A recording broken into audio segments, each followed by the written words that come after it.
प्रणाम साथियों, मैं योगी अरुणानंद मुनि आप सभी का हार्दिक स्वागत करता हूं। आशा करता हूं आप सभी कुशल मंगल हैं।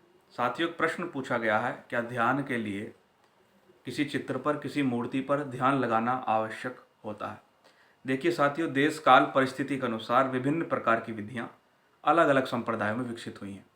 किसी को सही, किसी को गलत नहीं कह सकते हैं, लेकिन हमको वैज्ञानिक विधियों पर विचार करना है। अगर हम चित्र की बात करते हैं, मान लीजिए श्रीमद् भागवत पुराण में आया है कि सबसे पहले भगवान के शरीर का ध्यान करें, फिर उसके बाद उनके मुस्कुराते हुए चेहरे पर ध्यान करें, फिर उसके बाद चेहरे से भी ध्यान हटा दें, फिर शून्य में ध्यान करें। अब भगवान को वास्तव में किसी ने देखा है नहीं।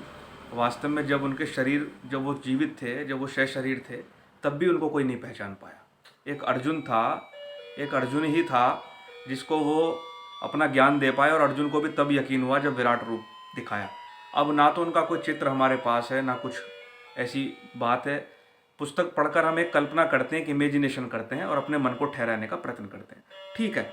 लेकिन लास्ट में कहा गया है कि शून्य में ध्यान करें। तो शून्य का ध्यान यानी कि निर्विचार में ठहर जाना। तो साथियों, रामकृष्ण परमहंस के साथ भी यह दिक्कत आई थी। वो काली के चित्र पर ध्यान करते थे, और जब आंख बंद करते थे तो काली की ही मूर्ति सामने आ जाती थी। लेकिन ध्यान में कोई अवलंबन नहीं रहता। ध्यानम निर्वशयम मनः। ध्यान एक होने की अवस्था है, जहाँ पर कोई ऑब्जेक्ट, कोई चित्र, कोई मूर्ति नहीं रह जाती। तो वास्तविकता तो यह है कि धारणा की जाती है। देशबंध चित्त से धारणा, अर्थात मन को बार बार ठहराना। तो मन को ठहराने के लिए जो नेचुरल अवलंबन है, ओमकार की ध्वनि है, साउंड है, जिसको श्री कृष्ण भगवान ने भी बोला है, महर्षि पतंजलि ने भी बोला है, उपनिषद के सभी ऋषियों ने एक मत में बोला है, वैदिक ऋषियों ने एक मत में बोला है। दूसरी जो विधि है, सहज आती जाती श्वास पर ध्यान लगाना। प्राण अपानव समो कृत्वा नासाभ्यंतर चारणो। आती जाती श्वास पर ध्यान लगाकर प्राण और अपान की गति को सम कर दो। तो साथियों, आती जाती श्वास की विधि वैदिक काल में भी रही है, उपनिषद काल में भी रही है, बौद्ध लोगों ने भी इसको अपनाया है, सांख्य दर्शन में भी इस विधि का वर्णन है। ये अत्यंत प्राचीन विधि है, योग वशिष्ठ के अंदर भी इसका जिक्र है। तो ये दोनों ही विधियां, यानी कि ओमकार का ध्यान और आती जाती सांस का ध्यान, बिना किसी चित्र पर ध्यान लगाए आपको निर्विचार में स्थित कर देता है। ये सहज मार्ग है, सरल मार्ग है।